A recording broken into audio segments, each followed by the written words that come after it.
किसान भाई हो, राम राम। मैं आया हूँ गोभी के खेती में। गोभी के खेती आधुनिक वैज्ञानिक तरीके से कैसे करे जाते एक जानकारी लेता है।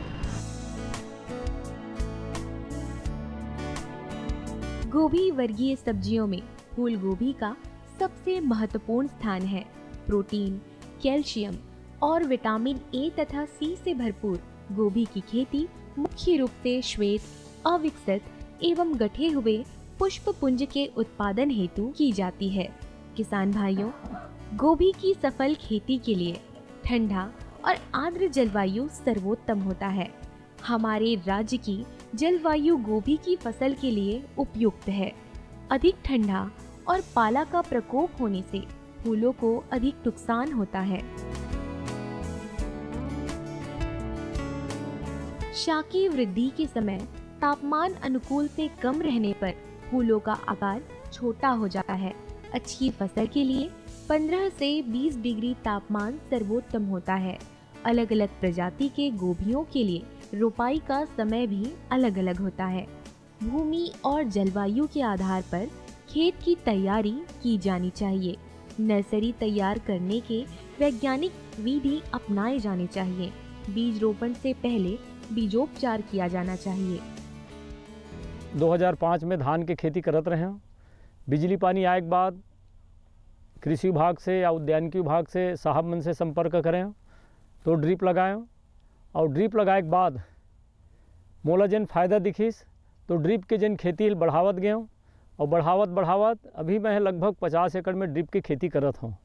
मोर अभी प्लाट में लगे है टमाटर लगे है, केला लगे है, पपीता लगे है, मिर्ची लगे है। ये जिन गोभी की फसल है, ये गोभी की फसल के पहले हम मक्का लगाए रहें। मक्का अप्रैल में लगाएं, तो अप्रैल में लगाएं तो हम मक्का 1 एकड़ में लगभग 16 से 17 हज़ार पौधा लगते हैं।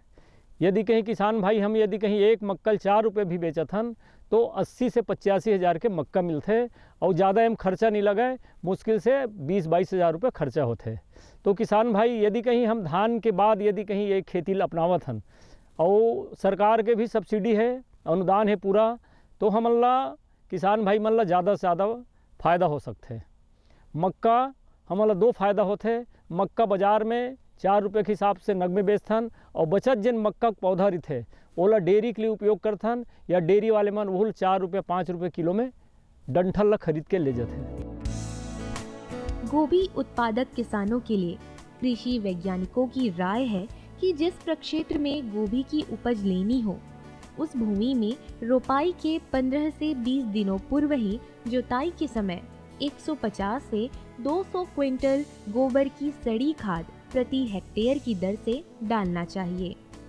इसके अलावा 100 किलोग्राम नाइट्रोजन, 80 किलोग्राम फास्फोरस और 40 किलोग्राम पोटास की दर से उर्वरक देना चाहिए, जिसमें से नाइट्रोजन की आधी मात्रा और स्फूर और पोटास की पूरी मात्रा अंतिम जुताई के साथ या रोपाई के पहले दे देना चाहिए।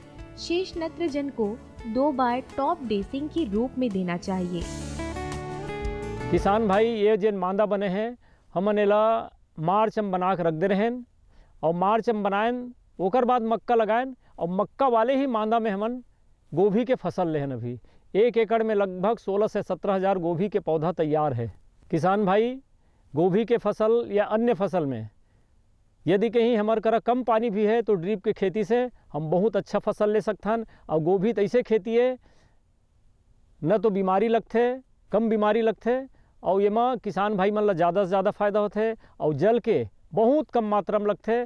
8 दिन 10 दिन में एक बार पलाथन टपक सिस्टम में ओकर मात्रा रहना चाहिए। किसान भाई मन ला जानकारी होना चाहिए कि हम जब पानी पलावत हन तो पानी है हमारे खाद के नीचे नहीं जाना चाहिए, ताकि जब ज़्यादा पानी यदि कहीं पला देबो तो जिन खाद डाले हन वो खाद यदि कहीं जड़ से नीचे पहुँच गए तो किसान भाई आप मन ला नुकसान हो ही।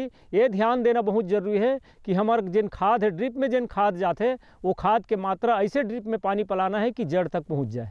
गोभी की खेती में जल प्रबंधन के भी बड़ा महत्व है। कितना मात्रा में और कैसे सिंचाई करना चाहिए आवा जानकारी लेता है।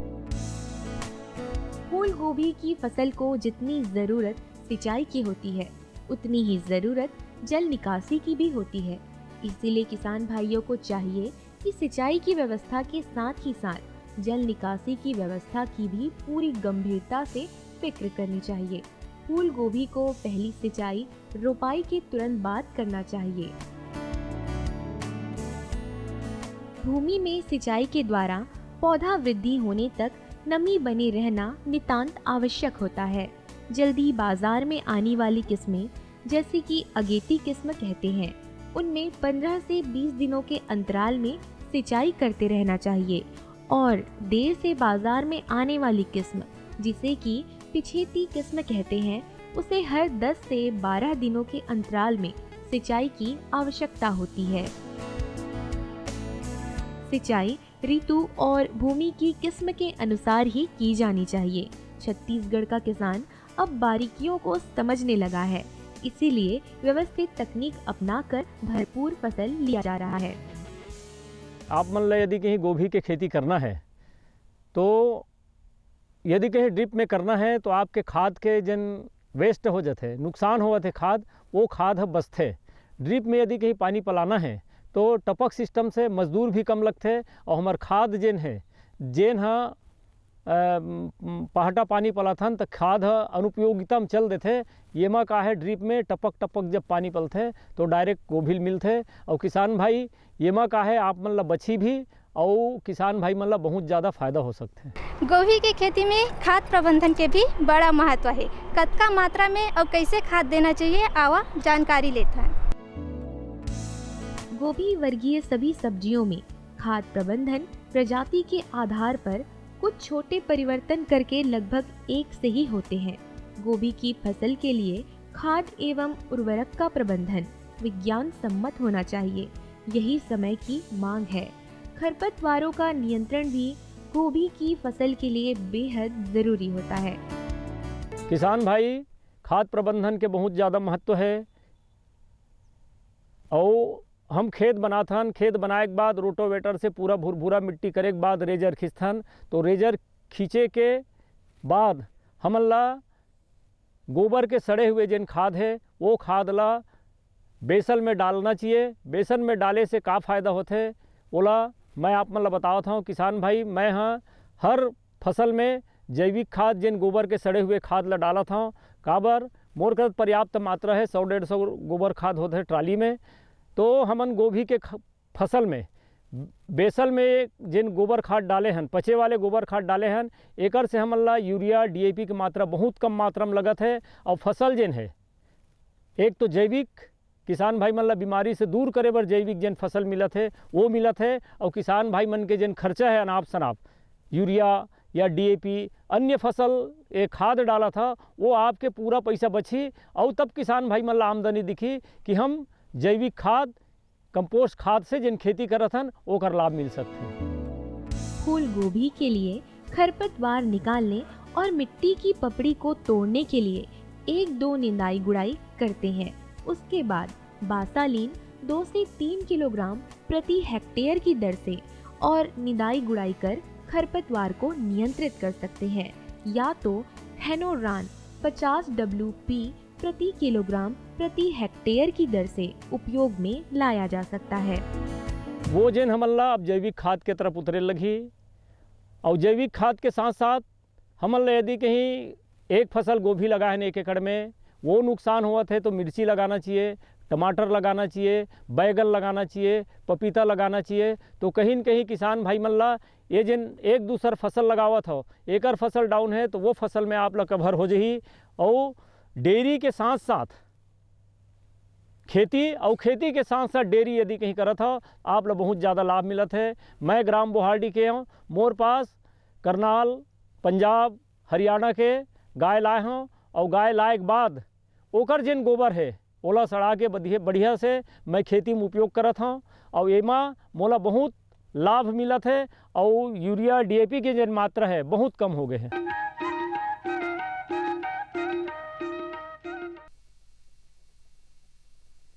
सब्जी में मसाला ज्यादा है, कितनी बार कहा है कि जितनी जरूरत हो बस उतना ही डाला करो। अरे मुझसे तो ऐसा कभी कभार होता है। और तुम जो हमेशा खेत में अनाप शनाप कीटनाशक डालते हो उसका क्या? ठीक ही तो कह रही है बहू। देख खेत में उतनी ही दवा डाल जितनी जरूरत हो। याद रखो कीटनाशक जहरीले होते हैं। डिब्बे पे लिखी सूचना के हिसाब से ही दवा डालनी चाहिए। पहले फेरोमोन ट्रैप, फ्लाइट ट्रैप, मित्र कीट, जैविक कीटनाशक आदि का इस्तेमाल करें। जरूरत पड़ने पर ही रासायनिक कीटनाशक का इस्तेमाल करें। छिड़काव सुबह या शाम दस्ताने, मास्क और पूरी आस्तीन वाले कपड़े पहनकर करें। हवा की दिशा में छिड़काव करते हुए पीछे जाएं। दवा के डिब्बे, छिड़काव यंत्र सुरक्षित जगह पर रखें। अब कुछ समझे क्या? हाँ समझ गया मेरी रानी, अब ना करूँ नादानी। इसने पिला दिया ना तुझे पानी।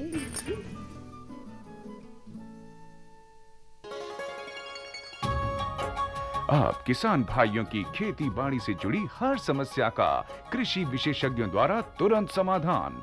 किसान कॉल सेंटर।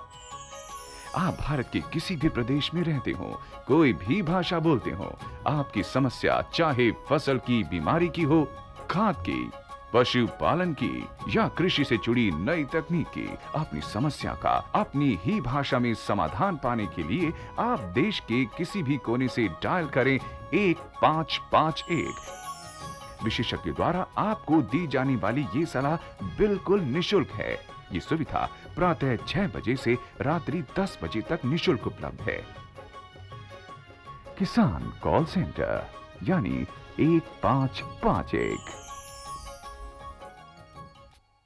ये लो और बताओ। बस। अरे ये क्या भैया जी, बस इतनी सी रासायनिक खाद? किसानी छोड़ रहे हो क्या? किसानी नहीं, नादानी छोड़ रहे हैं। मिट्टी की जांच कराई है। अब तो लालाजी जितनी जरूरत है उतने ही उर्वरक खेत में डालेंगे। हाँ, किसान भाई आज ही अपने जिले की नजदीकी भूमि परीक्षण प्रयोगशाला में मिट्टी की जांच जरूर करवाएं और मिट्टी में पोषक तत्व, नमी व पौधे के विकास को देखते हुए केवल जरूरत के अनुसार ही पोषक तत्व डालें। और हाँ, मिट्टी में गंधक, जस्ता, बोरोन जैसे सूक्ष्म पोषक तत्वों का पता लगाना भी न भूलें। उर्वरक और जैविक खाद के सही उपयोग से भूमि का उपजाऊपन बनाए रखें, उत्पादकता बढ़ाएं, खर्चा घटाएं और बहुमूल्य विदेशी मुद्रा बचाने में भी सहयोग दें। और हाँ, धीमी गति से नाइट्रोजन उपलब्ध कराने वाले उर्वरकों जैसे नीम लेपित यूरिया को प्राथमिकता दें और यूरिया का पत्तों पर छिड़काव करें। अरे वाह, तू तो सचमुच समझदार हो गया रे। अधिक जानकारी के लिए संपर्क करें जिला कृषि अधिकारी या किसान कॉल सेंटर। जी जी जी। किससे बात कर रहे थे इतना हंस कर? किसान कॉल सेंटर में विशेषज्ञ से खेती के बारे में सलाह ले रहा था। सुबह भी रात को भी? किसान कॉल सेंटर सुबह 6 बजे से रात को 10 बजे तक खुलता है। रविवार को भी? साल के 365 दिन खुलता है। पर तुम ये सब क्यों पूछ रही हो? मैं तो कुछ और ही समझी थी। कृषि संबंधी समस्याओं का अपनी भाषा में तुरंत समाधान पाने के लिए पूरे भारत में किसी भी फोन से राष्ट्रीय हेल्पलाइन नंबर 1800-180-1551 पर संपर्क करें।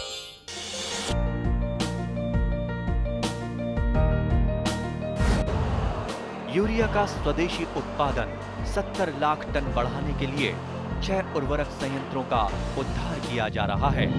FCIL के गोरखपुर, सिंदरी, तलचर और रामागुंडम संयंत्र, HFCL की बरौनी इकाई और BVFCL की नामरू फोर्थ। सोने पर सुहागा ये है कि देश में अब बनेगा सिर्फ नीम लेपित यूरिया, क्योंकि इससे होगा किसानों का फायदा ही फायदा। अनाज का उत्पादन 10% तक बढ़ेगा। बढ़ेगी 10 से 15% नाइट्रोजन क्षमता।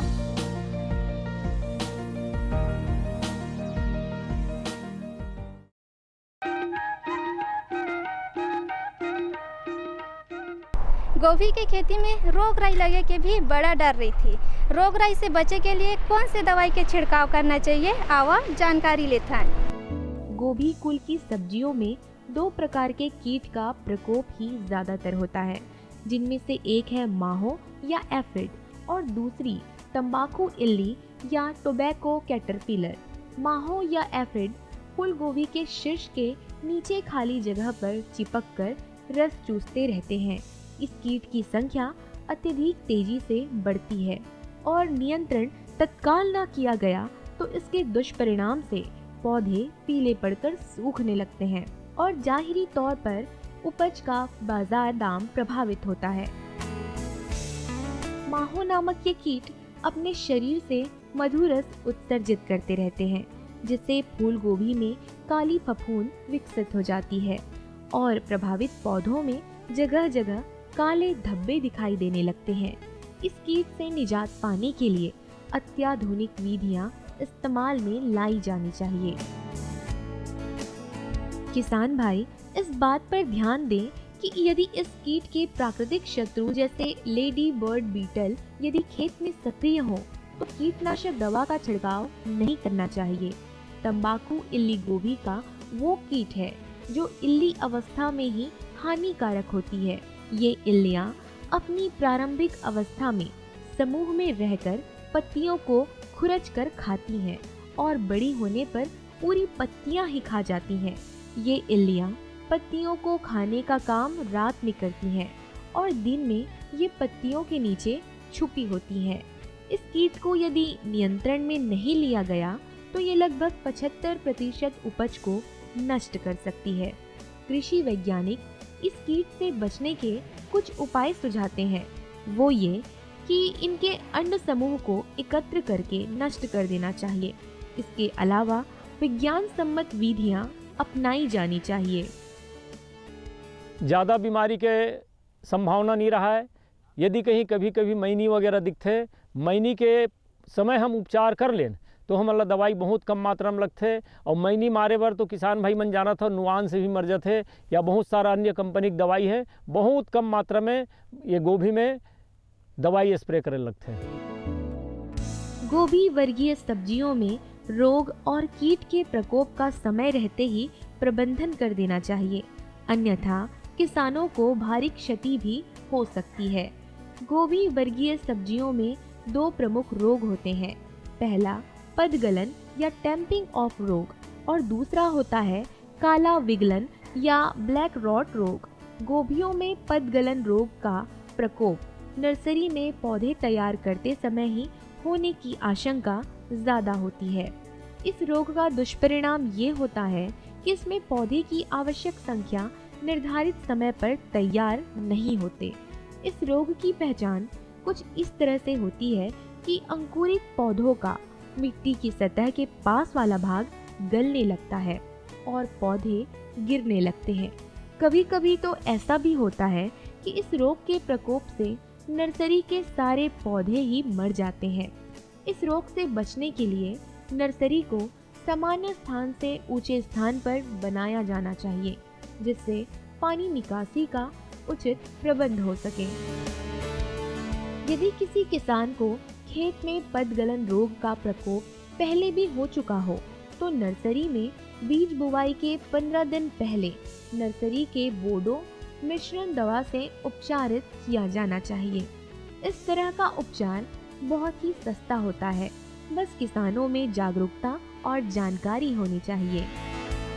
किसान भाई आप मल्ला निराश होने की जरूरत नहीं है। आज सरकार आप मतलब बहुत ज़्यादा लाभ देवत है, चाहे सोसाइटी हो चाहे कृषि विभाग या उद्यानिकी विभाग ले आप खेती करे बर बहुत ज़्यादा सब्सिडी देवत है। किसान भाई आप ये नया तकनीक ला अपना के पानी बचा सकता और अपन आमदनी कैसे बढ़ाना है। बड़े बड़े किसान भाई मन खेती करत है, वहाँ जाके आप प्रैक्टिकल कर लो और प्रैक्टिकल करे के बाद आप देख सकता और वो जेन अपनावत है खेती वो आप खेती वो हिसाब से कर सकता ताकि आपके परिवार खुशहाल रहे। गोभी वर्गीय सब्जियां अपने बेहतरीन स्वाद और गुण की वजह से हमेशा ही लोकप्रिय शाक बना हुआ है। लोकप्रियता सदा से ही मांग बढ़ाने वाला एक महत्वपूर्ण कारक रहा है और मांग की बढ़त उत्पादक किसानों का मुनाफा बढ़ाने का काम करती है।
दही धरवाते बाजारे पठू गली न घुमाते भोला दही धरवाते बाजारे पठाते गली न घुमाते भोला आए गली न घुमाते भोला गली न घुमाते भोला गली न घुमाते भोला गली न घुमाते भोला बेंदुआ मोर बेचारे अमर बेंदुआ मोर बेचारे भोला बेंदुआ मोर बेचारे अमर बेंदुआ मोर बेचारे भोला ए बेंदुआ मोर बेचारे अमर बेंदुआ मोर बेचारे भोला बेंदुआ मोर बेचारे अमर बेंदुआ मोर बेचारे भोला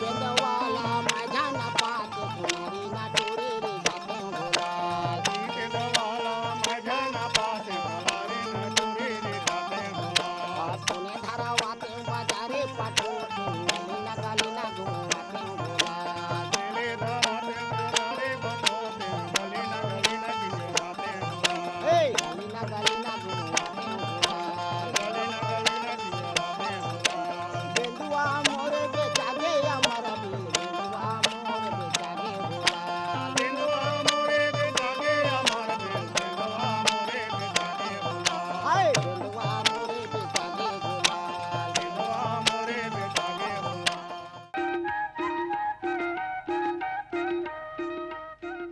जाए के बेरा होगी हमला इजाजत दा। जय जोहार।